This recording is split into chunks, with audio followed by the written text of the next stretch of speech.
Selamat petang dan selamat berjumpa saudara dalam Katong Omong edisi Senin 26 Juni 2023. Saudara, saat ini Indonesia telah memasuki musim kemarau.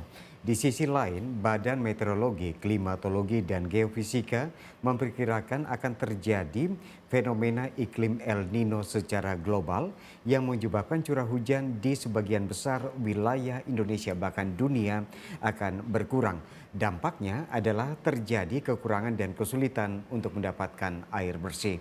Untuk itu saudara, dalam Katong Omong untuk edisi kali ini kami coba mengangkat topik dampak El Nino terhadap persediaan pertanian dan air bersih. Dan untuk membahas topik ini telah hadir bersama saya seorang narasumber. Saya langsung perkenalkan saja Bapak Indra Ahmad. Beliau adalah Prakirawan Iklim Stasiun Klimatologi NTT. Pak Indra, selamat petang. Selamat datang. petang Pak, terima kasih telah mengundang kami. Ya, oke. Kita sekali lagi akan berbicara. Tentunya kita juga ingin mengetahui apakah Nusa Tenggara Timur saat ini telah memasuki musim kemarau atau seperti apa, atau bagaimana El Nino itu apa. Nah, ini kebetulan sudah hadir bersama saya Prakirawan Iklim, dan kita mungkin start awal ini saya ingin Pak Indra bisa menyampaikan kepada masyarakat Nusa Tenggara Timur. Apakah memang NTT saat ini telah memasuki musim kemarau, Pak Indra? Oke, baik, terima kasih. Jadi wilayah Nusa Tenggara Timur ini terhitung sejak awal Mei atau Dasarian 1 Mei 2023 itu telah semua wilayah Nusa Tenggara Timur telah memasuki musim kemarau. Nah, jadi musim kemarau ini tentunya kalau Nusa Tenggara Timur terkenal dengan daerah yang kering, maksudnya musim kemaraunya lebih panjang daripada musim penghujannya. Nah, namun didengar-dengar kemarin kan ada isu yang namanya El Nino itu kan Pak, El Nino. Jadi sebelum kita coba bahas lebih lanjut, mungkin saya ingin menjelaskan sedikit Pak. El Nino itu suatu fenomena global di mana pemanasan suhu udara lebih dibandingkan normalnya yang terjadi di Samudra Pasifik. Sehingga di wilayah Indonesia itu mengalami kering atau kurangnya hujan lebih daripada normalnya. Jadi konsepnya begini, jadi asumsinya begini. Setiap masa udara atau suhu udara yang ada di Indonesia semua akan beralih ke Samudra Pasifik. Nah, di mana Samudra Pasifik itu mengalami penumpukan massa udara, suhunya memanas sehingga penguapan udara untuk menjadi hujannya lebih besar. Nah, ketika yang dari Indonesia sudah ke Samudra Pasifik, otomatis di Indonesia ini tidak ada massa udara lagi sehingga tidak ada terjadi potensi hujan. Jadi semua potensi hujan sudah mengarah ke Samudra Pasifik. Oke. Dan itu kita sudah artinya bahwa kita mengetahui bahwa saat ini NTT sudah memasuki musim kemarau dan ditambah diperparah lagi Dengan betul Pak. akan terjadi El Nino. Itu merupakan perakiraan dan ini yang pastinya secara global akan merasakan itu. Tapi yang pastinya kita ingin tahu nih dari kapan mulai akan terjadi menurut perakiraannya. Ya, jadi sejak awal Maret itu memang ada beberapa lembaga meteorologi dan klimatologi dunia sudah memprediksi bahwa akan ada potensi terjadinya El Nino. Namun BMKG baru bisa melihat dan baru bisa menjustifikasi bahwa akan terjadi El Nino itu di akhir Mei, di mana pada akhir Mei itu kepala BMKG sendiri sudah melakukan siaran pers menyatakan bahwa 80% wilayah Indonesia akan mengalami namanya El Nino, seperti itu Pak. Jadi 80% akan terjadi El Nino di bulan Juni ini, seperti itu.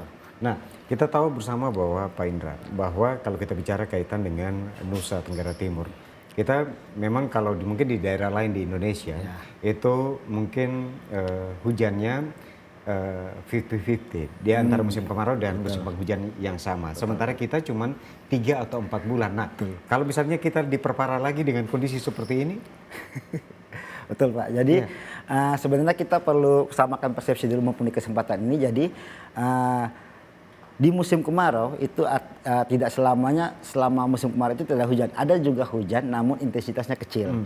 Nah, dengan adanya itu di normal ya Pak, normal di tahun normal. Nah, sekarang ketika kita bicara terjadinya El Nino itu maka yang tadinya di wilayah-wilayah tertentu yang tadinya ada hujan walaupun cuma sebulan itu 0 sampai 20 mm.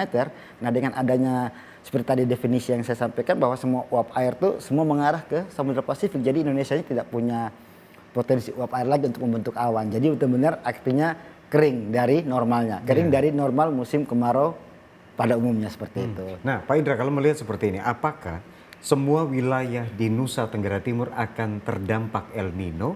Atau kemudian tahun-tahun sebelumnya ketika El Nino ada beberapa daerah yang mungkin memang kita El Nino-nya ada, tapi maksudnya masih ada turun hujan.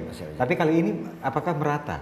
Nah, jadi begini secara klimatologis Pak, jadi untuk El Nino itu berdasarkan kajian dari Dr. Supari di BMKG Pusat itu pernah melakukan kajian berdasarkan data yang diperoleh dari stasiun-stasiun pengamatan dan dengan jangka waktu yang lama itu ada yang namanya dampak El Nino di Indonesia itu biasanya mulai kelihatan di JJA atau Juni, Juli, Agustus. Itu biasanya tahap mulai El Nino itu mulai terbentuk. El Nino itu mulai terbentuk dan itu pun sudah merata di seluruh Indonesia. Lalu ada juga yang SON, September, Oktober, November. Nah, September, Oktober, November ini itu berdasarkan kajian tersebut dengan menggunakan data dan metode yang ada itu menyatakan bahwa wilayah seluruh Indonesia itu mengalami potensi El Nino yang bisa dibilang bisa dipastikan 90% bakal terjadi di September, Oktober, November. Nah, jadi artinya dari situ kita bisa melihat bahwa artinya musim kemarau yang El Nino ini berdampak pada seluruh wilayah NTT yang biasanya tadinya kita lihat ada beberapa wilayah NTT yang musim kemarau pun masih ada hujan, masih ada beberapa hujan, tapi dengan El Nino yang kategori lemah hingga moderat ini atau dari lemah hingga moderat itu dapat menyebabkan wilayah yang tadinya selama musim kemarau ada hujan mungkin akan tidak ada hujan sama sekali.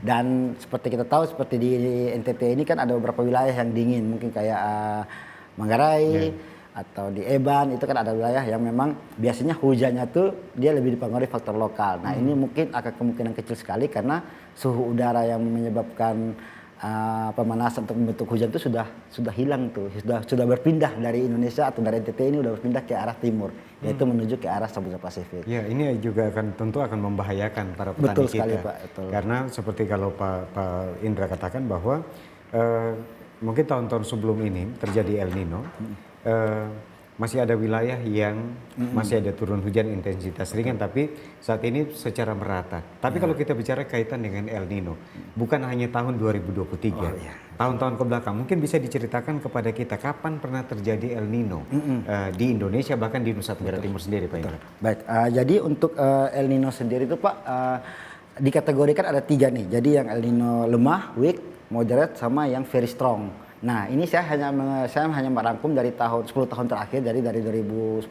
sampai 2022 atau 2023 ini. Jadi mungkin saya bisa menjelaskan bahwa untuk El Nino lemah itu yang kategori seperti kita sekarang nih. Jadi tahun 2023 ini BMKG memprediksi bahwa El Nino yang kategori itu El Nino lemah hingga menuju moderat di akhir tahun. Nah, lemah itu terjadi sebelumnya di tahun 2014, tahun 2015 dan tahun 2018 sampai tahun 2019. Itu El Nino lemah yang kalau kita prediksikan bakal mirip-mirip dengan El Nino yang tahun 2003 ini.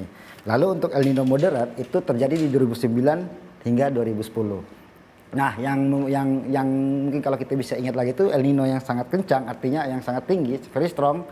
Itu kalau kita bisa ingat kembali itu NTT itu mengalami kekeringan yang cukup ekstrim di tahun 2015-2016. Jadi semoga dengan interaksi laut udara ini yang tidak menyebabkan, mungkin hanya kita memprediksi dari lemah hingga moderat itu terjadi di Juli hingga Desember. Semoga tidak sampai ke tahap very strong yang benar-benar kering, bahkan di bulan Desember pun masih mengalami musim. Jadi ini kita kering. Diperkirakan bahwa akan terjadi El Nino lemah di tahun 2023. Betul, itu Pak. ya. Betul, Pak. Jadi berdasarkan dinamika atmosfer yang biasanya kita selalu update tiap 10 hari. Tiap 10 hari kita update terus baik BMKG dan beberapa instansi meteorologi klimatologi dunia itu selalu mengupdate 10 hari. Jadi itu untuk bulan Juli sampai dengan Oktober itu kategorinya lemah, tapi diprediksi akan ada potensi dia menuju moderat di November hingga akhir tahun. Seperti itu. Topik kita adalah dampak El Nino terhadap persediaan pertanian dan air bersih. Nah, kalau seperti ini yang sudah diceritakan, tentu kita sama-sama was-was nih. Betul, Pak. Kaitan dengan ketersediaan air, bagaimana kehidupan para petani kita. Nah, apa namanya? Kalau saat ini diperkirakan, kalau tadi Pak Indra sudah katakan bahwa nanti kita perkirakan akan terjadi hujan itu di sekitar Desember. Tapi memang saya ingin memberikan stressing lagi. Apakah memang hujan sendiri akan terjadi pada Desember, Pak Indra? Nah, oke. Jadi seperti kita tahu bahwa NTT itu mungkin lebih banyak musim kemarau-nya ketimbang musim hujan, Pak ya. Nah, di tahun jadi Indonesia ini kemarin 3 tahun berturut-turut terjadi yang namanya La Nina. La Nina itu kebalikan dari El Nino. Kalau El Nino kita kering, La Nina itu selama 3 tahun kemarin itu kita mengalami curah hujan cukup signifikan, cukup banyak. Nah, itu dikenal dengan triple dip. Nah, triple dip itu tuh yang membuat curah hujan selama 3 tahun terakhir ini cukup banyak itu. Nah, itu di awal musim hujan itu terjadi di awal November. Bahkan ada wilayah yang di Manggarai itu sudah terjadi di Oktober. Itu untuk tahun lalu, di tahun La Nina. Nah, berdasarkan data yang kita dapat atau berdasarkan tahun-tahun sebelumnya ketika tahun El Nino itu biasanya di tahun yang kita bisa ambil contoh di tahun 2019, 18, 19 itu bahkan musim hujan saja NTT itu hampir merata masuk di pertengahan Desember. Bahkan ada juga yang kayak di Sumba itu di Januari, masuknya di Januari dari Sirian 1 lalu selesai hujannya di awal Februari, jadi dia cuma mengalami musim hujan di 1 bulan saja seperti itu. Itu yang ketika terjadi tahun El Nino. Nah, jadi kita semoga berharap bahwa El Nino yang terjadi ini sampai dengan Oktober itu dia tetap weak, tetap lemah saja, tidak sampai ke kategori moderat. Karena kalau kategori moderat artinya bisa sampai langgar tahun pun atau sampai tahun depan pun masih akan mengalami kekeringan yang cukup panjang. Nah, kalau seperti ini dari sisi klimatologinya, Pak Indra, bagaimana petani kita, para petani di Nusa Tenggara Timur untuk mempersiapkan diri memasuki musim paceklik nih, dapat saya katakan seperti itu. Apa yang harus dilakukan oleh para petani kita?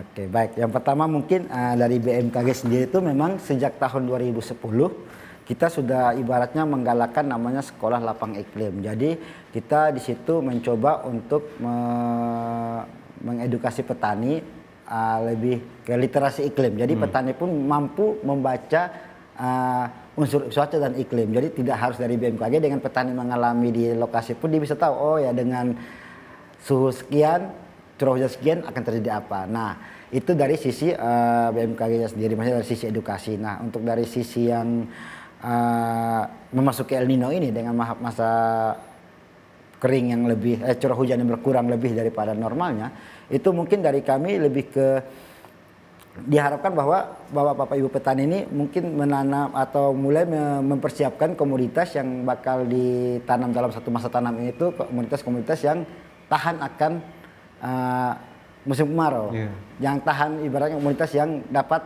hidup, dapat survive di tempat atau ladang yang tidak ada air seperti itu atau kurang air seperti itu. Nah, untuk El Nino sendiri pun atau La Nina pun memang ada plus minus ya kan Pak ya. Jadi ketika terjadi El Nino ini mungkin lebih disusahkan tanda kutip itu kepada petani agrikultur. Namun untuk petani garam, nelayan itu akan mendapatkan bisa sampai 2 atau 3 kali panen dalam satu semester ini. Jadi itu, ada plus minusnya. Betul Pak. Jadi untuk petani yang menggarap lahan itu akan kesulitan. Diharapkan supaya bisa mengganti komoditasnya. Sementara petani garam ini sesuatu yang menggembirakan karena mereka akan panen lebih panjang. Lebih lagi. panjang seperti itu Pak. Pak Indra, tentunya kita juga ingin mengetahui bagaimana bentuk koordinasi antara BMKG dengan stakeholder terkait kaitan dengan El Nino yang sudah di depan mata ini. Oke, baik. Jadi kalau koordinasi itu sendiri sebenarnya kami selalu hampir tiap bulan itu ada koordinasi dengan stakeholder atau instansi terkait yang mungkin lebih aware soal peringatan dini kekeringan, karena memang Stasiun Klimatologi Nusa Tenggara Timur itu sudah beberapa dasarian itu tahu setiap 10 hari terakhir itu sudah merilis namanya informasi peringatan dini kekeringan. Nah itu selalu kita update, kita sebarkan ke stakeholder terkait yang seperti BPD, itu Badan Ketahanan Pangan. Nah itu informasi kita sudah mengeluarkan bahwa di dasarian ini tanggal sekian sampai tanggal sekian itu wilayah NTT itu sudah memasuki kategori kekeringan meteorologis kategori siaga. Jadi dengan siaga itu apa yang harus dilakukan kayak gitu seperti itu. Nah, saya kira untuk koordinasi sendiri pun dengan keadaan seperti ini kita tidak terbatas oleh oh ya harus begini harus begitu. Tapi ketika ada informasi kita langsung sebar luaskan, kita langsung share, kita langsung berusaha bahwa informasi kami itu bisa sampai ke stakeholder terkait dengan pemahaman yang dengan mencoba mencoba memberi pemahaman yang lebih sederhana. Ketimbang kan biasanya kalau kita tahu tuh informasi dari BMKG itu kan bahasanya agak-agak sedikit teknis. Nah, jadi kita sudah buat berupa informasi yang berupa seperti infografis atau informasi yang kiranya dapat dipahami langsung oleh stakeholder apa yang harus mereka lakukan seperti itu, Pak. Jadi koordinasi terus dilakukan dengan stakeholder terkait. Apakah BMKG tidak juga bisa langsung memberikan informasi kepada para petani kita? Ya, jadi sebenarnya kalau di Stasiun Klimatologi Nusa Tenggara Timur itu sebenarnya dengan kejadian Seroja tahun 2021 kemarin itu mungkin ada nilai plus minusnya. Jadi nilai plusnya ya masyarakat lebih aware terhadap informasi dari BMKG. Nah, jadi pernah hampir sering ketika pas mau menjelang musim tanam seperti itu, ada beberapa petani yang langsung ke kantor. Dan ada juga yang mungkin karena memang mereka bisa mengakses hotline kami, jadi mereka bisa telepon tanya, Pak ini kapan kita bisa tanam atau gimana. Nah, informasi yang BMKG berikan kepada petani itu lebih ke informasi bahwa musim musim kemarau ini dari bulan sekian atau wilayah mana tuh musim kemaraunya dasarian bulan apa, dasarian apa. Namun untuk penentuan kapan harus tanamnya itu lebih nanti kami mengarahkan bahwa lebih berkoordinasi kepada Dinas Pertanian karena di masing-masing itu kan ada namanya penyuluh pertanian. Jadi lebih dikoordinasikan dengan penyuluh pertaniannya. Namun kami memberikan bahwa misalkan daerah Kabupaten Kupang, Kota Kupang itu zona musim A itu akan masuk musim hujan, musim kemarau di bulan sekian. Jadi kita hanya memberikan informasi pada situ. Untuk informasi kapan harus tanam itu kita teruskan kita arahkan mereka untuk lebih ke Pak Indra, ini kan perakiraan. Betul, Pak. Apakah perkiraan ini semuanya akan kalau kita hitung 100% atau 90%, apakah akan 100% atau 90% perakiraan ini akan sampai ke titik kebenarannya? Betul. Ya, jadi kembali lagi namanya perakiraan itu pasti tidak ada yang tepat 100% Pak ya, kecuali kalau kuasa Tuhan. Namun ketika perakiraan untuk musim kemarau hampir seluruh wilayah Indonesia itu untuk perakiraan musim kemarau itu biasanya perakiranya tuh berdasarkan verifikasi setelah perakiraan kami buat itu biasanya tuh mencapai tingkat 80-90% terjadi. Artinya di wilayah Indonesia ini lebih akurat, lebih paten lah perakiraan kita tuh ketika kita berbicara musim kemarau.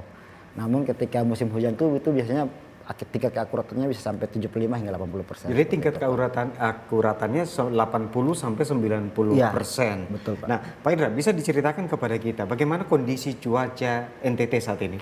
Nah, kondisi cuaca. Jadi kalau kita berbicara cuaca itu biasanya range jangka waktu yang lebih pendek daripada iklim, Pak ya. Nah, jadi kalau cuaca sendiri seperti tadi iklim kita sudah masuk musim kemarau, di mana kita pun sejak akhir Mei kemarin kita sudah merilis peringatan dini kekeringan meteorologis yang di mana ada beberapa tahapan, tidak ada peringatan, waspada, siaga dan awas.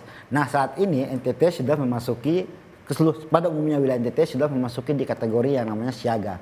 Jadi tinggal 10 hari lagi berikut ketika tidak ada hujan maka beberapa wilayah NTT sudah memasuki kategori awas.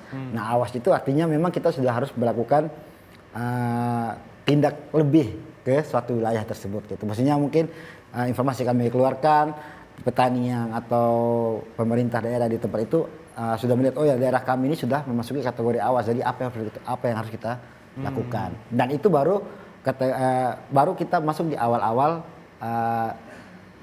El Nino. Belum lagi nanti El Nino yang semoga tidak terjadi di Oktober ke belakang itu yang diprediksikan bakal menjadi dari lemah hingga ke moderat seperti itu. Jadi memang saat ini bahkan dari sifat hujan pun untuk 3 bulan perkiraan kami itu perkiraan 3 bulanan, jadi dari Agustus, September, Oktober itu untuk sifat hujannya tuh normal hingga bawah normal. Jadi seperti ini contohnya, misalnya sifat hujannya tuh yang tadinya wilayah, saya ambil contoh misalkan wilayah NTT atau wilayah Kota Kupang yang tadinya mungkin dengan 50 mm dalam 1 bulan itu di bawah normal tuh mungkin bisa jadi dari curah hujan terjadi di bawah 50 meter itu bisa lebih terjadi karena sifat hujannya tuh di bawah dari normalnya gitu. Jadi standar normalnya tuh lebih di bawah lagi. Artinya tanpa El Nino pun dia sudah kering itu, ditambah lagi dengan El Nino. Nah ini El Nino berdasarkan prediksi dari dinamika atmosfer yang kita rilis itu memang sudah mulai terjadi di awal Juni ini seperti itu, dan akan makin menguat hingga Desember itu presentasinya tuh sekitar ya untuk sampai Desember tuh presentasi terbesarnya udah mulai El Nino dari lemah hingga moderat seperti itu, dan itu diprediksi sampai awal tahun tuh, namun udah langgar tahun kan Pak, jadi kita mungkin memprediksi 6 bulan ke depan dulu. Tapi misalnya begini, kalau tadi Pak di awal Pak Indra katakan bahwa di tahun 2019 ya kita pernah juga mengalami 18, 19. El Nino seperti ini, tapi masih ada hujan dengan intensitas ringan. Itu terjadinya mungkin di akhir-akhir tahun, bahkan di awal tahun. Tapi untuk 2023 ini kita berharap supaya paling kurang ada intensitas hujan ringan, paling kurang ringan, jadi bisa menolong kita juga. Jadi begini Pak, jadi mungkin dari sini juga kami berharap bahwa masyarakat tuh lebih mungkin update terus informasi BMKG. Jadi selain El Nino, jadi yang faktor mempengaruhi hujan bisa sampai akhir tahun apa tidak itu, jadi ada 2 faktor nih Pak. Jadi yang pertama tuh El Nino itu interaksi dari Indonesia dengan Samudra Pasifik. Nah ada yang namanya Indonesian Ocean Dipole atau IOD, itu interaksi dari Indonesia bagian barat, jajaran Pulau Sumatera ke benua Afrika, itu kan ada Samudra Hindia. Nah berdasarkan prediksi yang dinamika atmosfer yang ada itu saat ini diupdate dasarian 2 Juni atau dari tanggal 21 hingga 30 Juni ini itu untuk interaksi laut udara dari IOD atau dari Samudra Hindia itu bersifat mendingin. Artinya ketika di mendingin artinya ada peluang masih sedikit suhu udara yang memanas di bagian barat Indonesia. Nah, saat untuk di bagian timur Indonesia dari Indonesia ke bagian timur Samudra Pasifik itu memang sudah hilang massa udaranya. Nah, kita berharap bahwa di bulan-bulan berikutnya, karena kalau dua Samudra India dan Samudra Pasifik ini sama-sama suhu udaranya berpindah ke Afrika dan berpindah ke Pasifik, maka Indonesia betul-betul akan mengalami kekeringan yang panjang. Jadi makanya kami BMKG setiap 10 hari selalu mengupdate interaksi laut udara, bahwa kita bisa melihat, oh jadi misalkan saat ini di wilayah timur atau di wilayah Pasifik itu Indonesia mengalami El Nino, tapi semoga di wilayah bagian barat tuh interaksi antara Indonesia dengan Samudra Hindia tuh tidak lautnya tidak seperti yang ada di Indonesia bagian timur yang mahal. Jadi di wilayah Indonesia bagian barat itu masih ada terjadi potensi hujan. Oke. Nah kita juga tentu akan juga ingin mengetahui bagaimana dampak yang akan ditimbulkan akibat El Nino ini sendiri. Pak Indra akan menjawab setelah pariwara berikut ini. Saudara tetaplah bersama kami di Katong Boomong.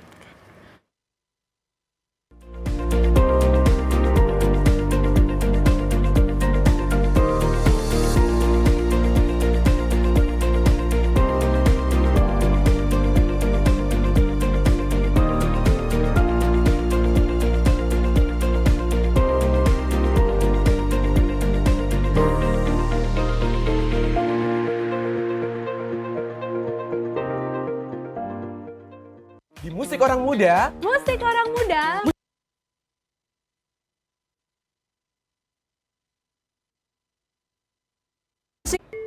Om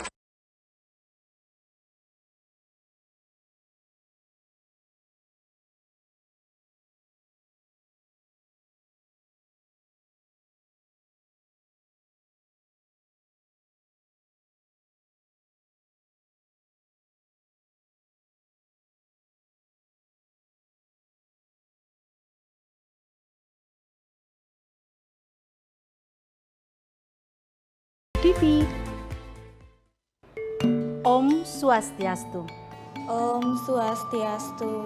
Baik pemirsa TVRI Nusa Tenggara Timur, terima kasih Anda masih bersama kami dalam acara Mimbar Agama Hindu. Ilmu pengetahuan itu adalah mempermudah kehidupan kita, sedangkan agama untuk menuntun kehidupan kita.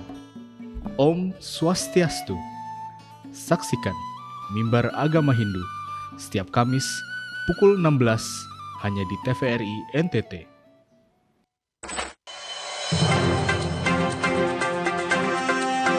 Nusa Tenggara Timur hari ini kembali hadir menyapa Anda. Inflasi di Timur Tengah Selatan, Ekosistem bisnis dan pengembangan koperasi. tanggul jembatan Termanu yang Pemirsa, pemerintah Provinsi Nusa Tenggara Timur menerapkan kebijakan masuk sekolah pukul 5 pagi. Dalam rangka meminimalisir informasi yang kurang akurat mengenai cuaca ekstrim beberapa waktu. Menyajikan berita teraktual dan menarik seputar Nusa Tenggara Timur secara lugas dan terpercaya. Saksikan Nusa Tenggara Timur hari ini, setiap hari pukul 17 waktu Indonesia Tengah, hanya di TVRI NTT, Ketompung TV.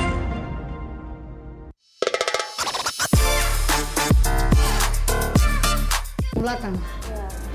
Jadi langsung ditendang gitu. Iya. Ya kalau contohkan dulu. Iya, oke. Langsung diajari sama pelatihnya ya Kari. Mensana Incorporisano. Halo Sobat Sporty, terus saksikan Sporty setiap Sabtu pukul 15.00 hanya di TVRI NTT, Ketompung TV. Pagi-pagi minum kopi. Cakep. Beta sonde bikin pantun le. Ini Rumpu Rampe, acara yang katong tunggu tiap pagi. Santai bareng UMKM, katong bakal tawa bareng di Rumpu Rampe. Setiap hari pukul 9 waktu Indonesia Tengah hanya di TVRI NTT, Ketompung TV.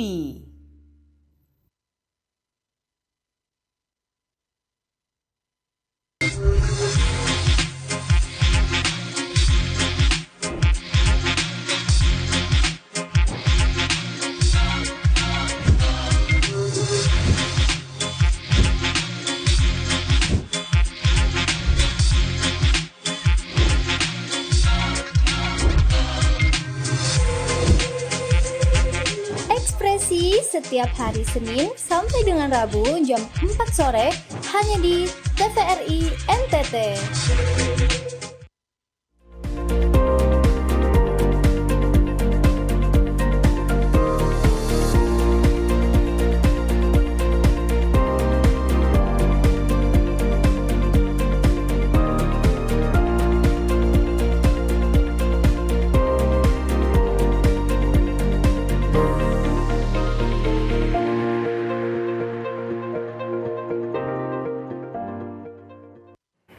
Ya, terima kasih Anda masih terus memilih bersama kami di Katong Bomong masih dengan dampak El Nino terhadap persediaan pertanian dan air bersih.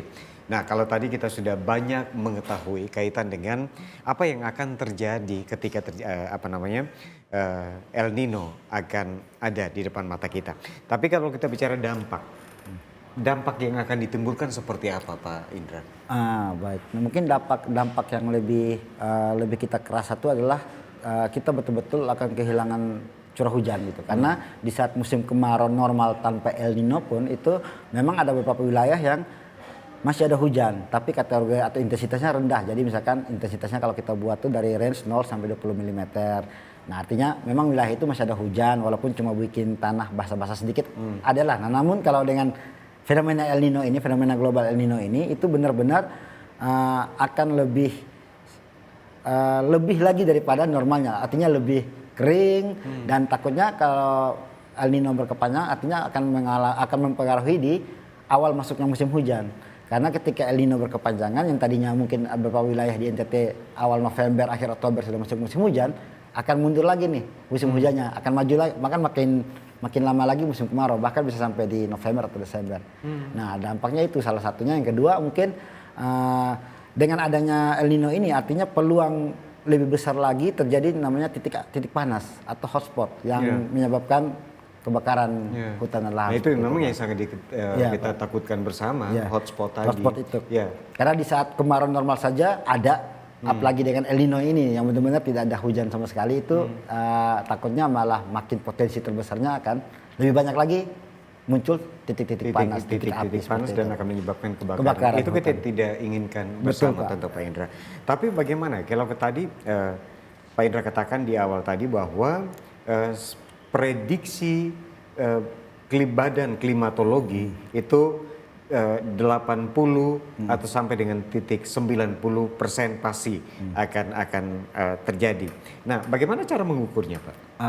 Baik, jadi dalam membuat perkiraan itu kita memang selain data terutama perkiraan klimatologi, kalau kita bicara klimatologi artinya kita bicara suatu waktu yang panjang. Beda dengan cuaca, kalau cuaca itu biasanya 2-3 hari ke depan perkiraan cuaca. Namun kalau kita bicara perkiraan iklim itu artinya kita sudah bermain waktu yang lebih lama. Nah, di wilayah NTT ini atau di semua seluruh Indonesia ini di tiap provinsinya itu ada namanya pos hujan kerjasama. Jadi kita menaruh alat kita berupa penakar hujan itu, penakar hujan observasi di tiap-tiap kecamatan yang ada di NTT. Namun tidak semua kecamatan ada, tapi minimal ada satu wilayah terwakili oleh satu alat itu. Nah, dari alat itu tiap 10 hari si pengamatnya kirim data ke kami. Jadi dari situ kita mendapatkan data curah hujan dari seluruh NTT, kita menganalisis bahwa oh ya seperti ini dan kita bisa membuat prediksinya. Tidak hanya dari data atau dari data yang dikirimkan, tapi kita juga melihat yang namanya dinamika atmosfer. Nah, dinamika atmosfer ini salah satunya yang tadi nih El Nino, La Nina, suhu permukaan laut. Jadi kita mengcombine itu untuk menghasilkan suatu informasi atau menghasilkan suatu prediksi seperti itu. Begitu Pak kurang lebih. Jadi alat ini sudah dipasang di semua daerah di NTT. Ya. Termasuk di Palue. Nah, di Palue itu tuh sebenarnya suatu wilayah yang mungkin kita sendiri pun belum bisa terjangkau sampai situ Pak. Karena memang untuk pemerataan alat sendiri kita sangat berharap adanya kerjasama antara BMKG dan dinas setempat untuk mungkin mengadakan alat itu gitu, karena dari BMKG sendiri kan cukup terbatas. Tapi ketika kalau kita merasa bahwa oh data hujan ini penting di daerah saya nih, jadi saya harus bagaimana? Jadi apakah berkoordinasi dengan BMKG kah atau mungkin dari dinas sendiri dari dinas setempat itu mau ini loh kami ke BMKG untuk mengadakan alat ini di daerah ini untuk mencatat curah hujan dari alat pertama ini dipasang sampai berkesinambungan. Karena saya membayangkan gini Pak Indra, artinya bahwa yang kita tahu bersama bahwa kehidupan masyarakat di Pulau Palue itu sangat bergantung dari curah hujan. Nah saat ini kalau misalnya seperti yang Pak Indra gambarkan bahwa untuk El Nino tahun 2023 akan terjadi di bulan Mei sampai dengan Desember, tidak ada curah hujan yang akan turun, intensitas ringan maupun sedang itu tidak akan terjadi. Saya membayangkan bagaimana masyarakat di sana. Ya sangat miris sekali sih Pak, karena memang wilayah NTT itu sebenarnya tuh memang ada beberapa wilayah di NTT yang khususnya pertanian atau kehidupan sehari-hari itu memang sangat ditunjang oleh hujan gitu Pak. Jadi ketika tidak ada hujan ini sebenarnya dengan adanya, kalau mungkin dari pengalaman ini dari El Nino yang terjadi tahun ini, mungkin kita bisa berpikir ke depan bahwa setelah ada El Nino pasti ada namanya La Nina. Walaupun tidak berkesinambungan, namun 3 tahun terakhir ini di wilayah Nusa Tenggara wilayah Indonesia pada umumnya itu mengalami adanya triple dip atau La Nina. La Nina itu berbanding terbalik dengan El Nino. Jadi kalau El Nino kering, La Nina itu basah gitu. Jadi dari 2020 semester 2 sampai di 2023 semester awal kemarin dari Januari sampai Februari itu wilayah Indonesia itu masing banyak hujan. Artinya stok hujannya banyak. Bahkan tahun lalu saja tuh beberapa wilayah di Indonesia hampir 80% wilayah Indonesia itu udah masuk musim hujan di November. Nah dengan kejadian seperti itu mungkin kita bisa, oh ya tahun ini El Nino, artinya kita memang apalagi wilayah yang membutuhkan curah hujan itu sebagai sarana hidupnya berdasarkan air hujan. Jadi saya kira mungkin dari sini kita perlu belajar sama-sama untuk memanage air atau curah hujan yang ada itu, mungkin dengan membangun tempat persediaan air gitu untuk menjaga-jaga kalau memang tahun berikutnya itu akan ada El Nino atau musim kemarau berkepanjangan. Mungkin seperti itu.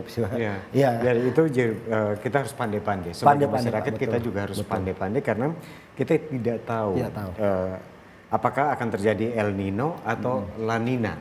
Tapi yang kita berharap terjadi La Nina saja supaya daerah kita terus dibasahi. Nah, kalau kita kembali ke topik kita, kaitan dengan persediaan pertanian. Tentunya kita tahu bersama bahwa sebagian masyarakat Nusa Tenggara Timur menaruh mata pencarian mereka adalah dari sisi pertanian yang juga mengharapkan curah hujan. Kalau tadi mungkin Pak Indra sudah katakan bahwa sebaiknya kita mengganti komoditas kita. Kita tanam yang tahan terhadap kekeringan.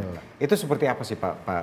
Kalau misalnya saya yakin memang tidak teknis karena itu yang bekerja teknis adalah orang-orang di dinas pertanian sana. Tapi saya yakin juga bahwa mungkin Pak Indra dan teman-teman selalu juga mungkin turun lapangan untuk memberikan sosialisasi kaitan dengan iklim kita kepada para petani. Nah, yang cocok untuk kondisi saat ini, misalnya kondisi La Nina atau El Nino ini, apa yang harus masyarakat tanam itu, Pak Indra?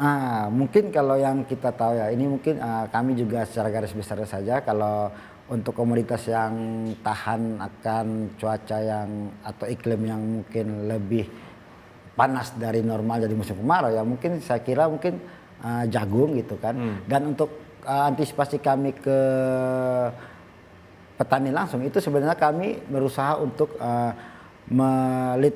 membuat petani sadar akan literasi iklim. Jadi kami itu selalu menjelaskan,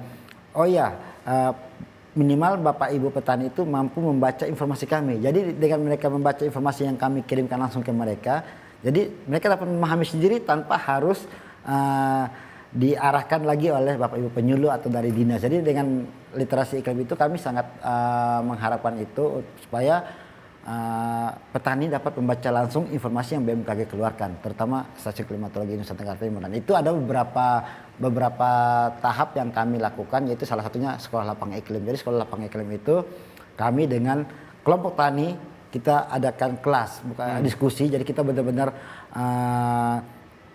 mementoring mereka satu masa tanam. Jadi selama kurang lebih 3 atau 6 bulan untuk mereka dapat memahami iklim. Jadi dengan iklim dengan membaca suhu sekian, curah hujan sekian, apa yang harus mereka lakukan, dan dengan keadaan sekarang ini tanaman apa yang harus mereka lakukan. Lebih bijak lagi, karena sebenarnya yang lebih mengetahui wilayah setempatnya itu adalah para petani itu sendiri. Kami hanya menjelaskan bahwa mungkin dengan cuaca kayak gini apakah komunitas jagung mungkin lebih direkomendasikan ketimbang harus menanam padi atau apa yang kiranya membutuhkan tanaman yang membutuhkan irigasi airnya lebih banyak kayak gitu. Nah, Pak Indra, artinya bahwa kalau kita tahu bersama tahun-tahun kemarin memasuki musim kemarau, puncaknya itu ada di Oktober.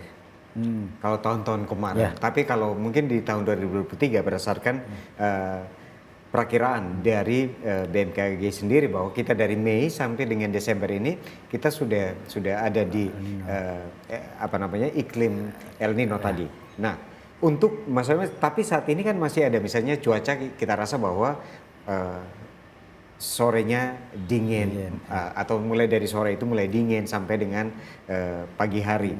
Nah, untuk petani sendiri sebaiknya tadi mengganti komoditas itu ditanam pada bulan apa yang tepat? Baik Pak, jadi satu lagi yang BMKG keluarkan itu adalah perkiraan musim, di mana tadi awal kita sudah menyatakan bahwa musim kemarau itu masuk di awal Mei Pak ya, secara NTT keseluruhan musim kemarau. Namun di situ kami juga merilis namanya perakiraan puncak musim kemarau. Jadi kita memprediksi untuk tahun 2023 ini puncak musim kemarau itu di Juli Agustus. Puncaknya Juli Agustus. Itu puncak. Nah, puncak itu ketika kami merilis perakiraan musim kemarau itu di bulan Februari. Artinya El Nino fenomena El Nino itu tuh masih berupa potensi. Nah, dengan adanya sudah dinyatakan bahwa El Nino sudah mulai bergerak aktif di bulan Juni ini, jadi artinya saya kira yang tadinya di musim puncaknya di bulan Juli Agustus mungkin akan lebih perpanjang lagi, ibaratnya masa kemaraunya akan lebih panjang. Jadi puncaknya itu misalkan puncak Agustus, mungkin setelah itu akan ada masuk peralihan musim kemarau ke musim hujan di Oktober November misalkan. Nah, dengan adanya El Nino artinya dia akan menggeser lagi nih, yang tadinya puncak Agustus, masa peralihan di September, Oktober, lalu musim hujan. Nah, itu akan mundur lagi nih karena sudah ada diganggu oleh fenomena El Nino ini. Jadi seperti tadi saya bilang bahwa dengan fenomena El Nino lemah ini kita lebih tergambarkan di El Nino lemah hingga moderat, itu kita lebih tergambarkan di El Nino tahun 2018-19 dan 2009-2010. Jadi tahun-tahun yang tadi El Nino lemah hingga moderat itu yang tadi saya bilang bahwa di bulan Desember pun, akhir Desember pun masih ada beberapa wilayah yang masih kemarau. Bahkan di Sumba tadi seperti saya jelaskan, di Sumba pun cuma mengalami musim hujan 3 dasarian atau 1 bulan musim hujan seperti itu. Jadi kembali lagi bahwa kita memang harus mengantisipasi sih apa yang harus kita lakukan dengan kekeringan atau musim kemarau yang kalau panjang. untuk mengganti komoditas tadi, komoditas pertanian tadi, sebaiknya ditanam di bulan apa, Pak? Kalau tadi saya biasanya tadi masa transisi musim penghujan itu ada di September Oktober, dan mungkin sebagai masyarakat awam kita mengetahui bahwa puncak musim kemarau itu ada di Oktober. Tapi tadi Pak Indra katakan bahwa kalau ada El Nino, artinya bahwa kita perkirakan akan terjadi puncak musim panas itu di Juli dan Agustus. Nah, kapan petani kita harus menanam, Pak? Ya, jadi sebenarnya kalau untuk penentuan kapan harus tanam itu mungkin lebih ke bagian dari Dinas Pertanian, Pak ya. Jadi kami hanya memberikan informasi bahwa musim kemarau puncaknya sebenarnya kalau dari prediksi yang kami buat di Februari itu, jadi ketika masuk awal Mei ada beberapa wilayah yang kami sudah menyatakan bahwa dengan misalkan di Kota Kupang masuk musim kemarau di Maret dasarian 3 atau Maret tanggal 21 sampai 31. Nah itu kita sudah menyatakan bahwa itu masuk musim kemarau. Nah dengan kita menyatakan bahwa wilayah tersebut masuk musim kemarau di bulan sekian atau dasarian sekian, nah dari situ petani sendiri pun sudah mungkin bisa artinya BMKG sudah menyatakan di tempat saya ini musim kemarau di April dasarian 3 misalkan, atau April tanggal 21 sampai 30 April. Jadi setelah itu kita sudah mulai tanam. Itu kalau dari BMKG keluar informasi. Namun kalau ketika kapan harus bertanamnya itu mungkin lebih ke petani harus lebih berkonsultasi ke dinas atau para penyuluh pertanian. Karena memang penyuluh pertanian pun dengan kami BMKG itu kita selalu berinteraksi, kita selalu bertukar informasi. Jadi karena memang Pak Indra dikhawatirkan gini Pak Indra, bahwa ketika kita salah memilih waktu untuk menanam, artinya bahwa jangan sampai modal habis, tapi kita tidak mendapatkan hasil. Karena kita takutnya, karena tadi panas akan sangat menyengat yang pastinya ketika El Nino seperti ini Pak Indra ya. Nah secara kasat mata Pak Indra, artinya bahwa masyarakat atau masyarakat umum bisa mengetahui El Nino. Misalnya begini, dari matahari misalnya, terasa lebih panas atau seperti apa sih Pak Indra? Ya, jadi sebenarnya kan kalau NTT pun kalau kita, karena memang pada normalnya kan musim kemarau tuh untuk NTT kan jauh lebih panas Pak ya. Jadi kalau kita melihat indikasi awal El Nino dengan musim kemarau biasa, itu lebih ke kalau ada beberapa wilayah seperti tadi saya bilang, jadi musim kemarau itu tidak selamanya tidak ada hujan sepanjang musim itu, tidak. Tapi memang ada terjadi hujan, mungkin kayak faktor lokal gitu. Tapi kalau ketika musim El Nino atau masa El Nino itu benar-benar bisa jadi dari Juni sampai Desember itu tuh benar-benar tidak hujan gitu. Nah untuk kita merasakan perbedaannya mungkin saya kira terutama kayak masyarakat petani atau apa itu mungkin mereka tidak terlalu merasakan hal yang signifikan karena mereka tahunya bahwa ini kemarau sudah, El Nino tuh mungkin hanya lebih panas lagi atau lebih panjang lagi musim kemaraunya. Jadi lebih ke, kalau kami bilang lebih ke mengakalin atau mengantisipasi dengan yang tadinya kita harus sekian, kita harus punya opsi lagi itu apa yang kita buat di El Nino seperti itu Pak. Karena kalau untuk merasakan perbedaan panas misalkan dari matahari pun saya kira El Nino dan tidak El Nino pun terutama di daerah NTT atau timur tuh memang matahari cukup panas gitu. Mungkin yang membedakan adalah curah hujannya saja. Ya membedakan curah hujannya saja. Jadi ada wilayah, bahkan di Kupang pun kan kadang kayak bulan Agustus ada hujan kecil, walaupun tidak besar tapi hanya ibaratnya apa, tapi ini benar-benar tidak akan ada hujan lagi kayak itu. Tidak, benar-benar semua masa udara itu berpindah kayak itu. Yang tadinya ada hujan sedikit-sedikit sini sudah tidak ada lagi. Mungkin lebih ke situ sih Pak, lebih ke melihatnya ke situ. Jadi kaitan dengan panas matahari atau tidak ini sudah seperti biasa, tapi yang membedakan adalah curah hujannya tadi. Betul, tidak ada sama sekali. Tidak ada sama sekali. Dan potensi seperti tadi saya bilang, potensi dampaknya mungkin lebih besar kayak tadi akan lebih banyak lagi muncul titik api atau titik panas dengan seperti itu. Karena memang suhu udara kan biasanya matahari pancar ada suhu yang lebih dingin atau apa kan dia bisa berimbang, tapi ketika suhunya sudah berpindah semua, matahari tetap normal saja, maka akan lebih memicu lahan-lahan kering atau hotspot untuk mengeluarkan titik api lagi seperti itu. Nah, kaitan dengan memang sebenarnya kita juga harus berkoordinasi dengan BMKG, kita juga harus berkoordinasi dengan BPBD, kita juga harus berkoordinasi dengan Dinas Pertanian.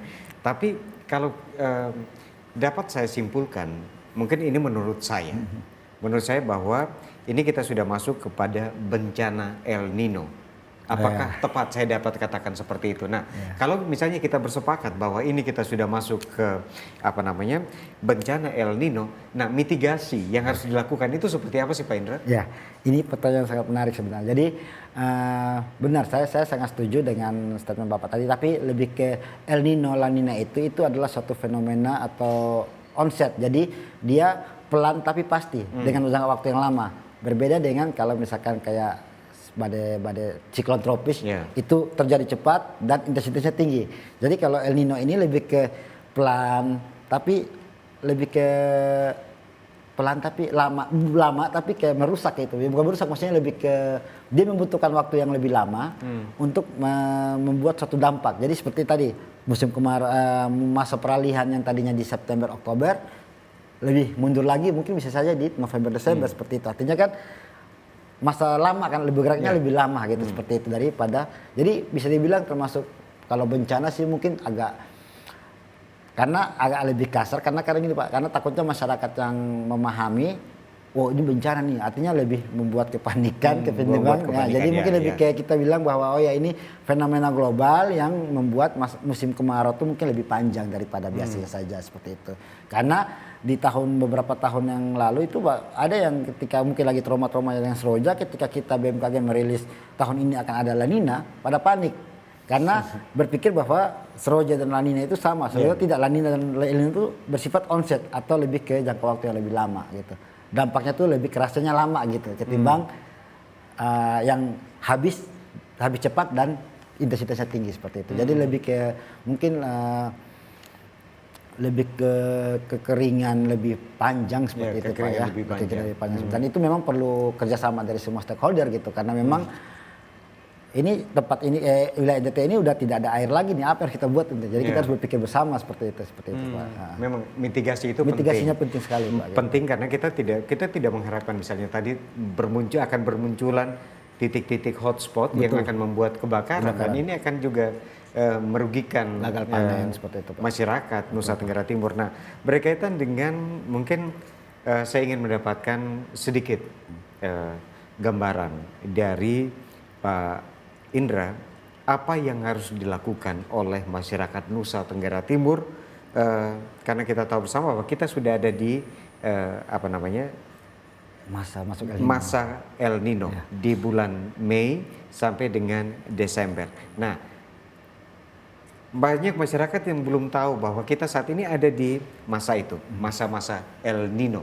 Nah, kadang-kadang kan kita dengan sembarang, dengan sesuka hati menggunakan air tidak pada tempatnya, kita menganggap bahwa yang pastinya pada masuk musim hujan dengan sendirinya akan ada hujan, tapi 2023 dia akan berbeda. Nah, apa yang harus dilakukan oleh masyarakat, baik masyarakat umum maupun masyarakat petani, agar persediaan air bersih ini tetap ada sampai dengan musim penghujan nanti Pak Indra?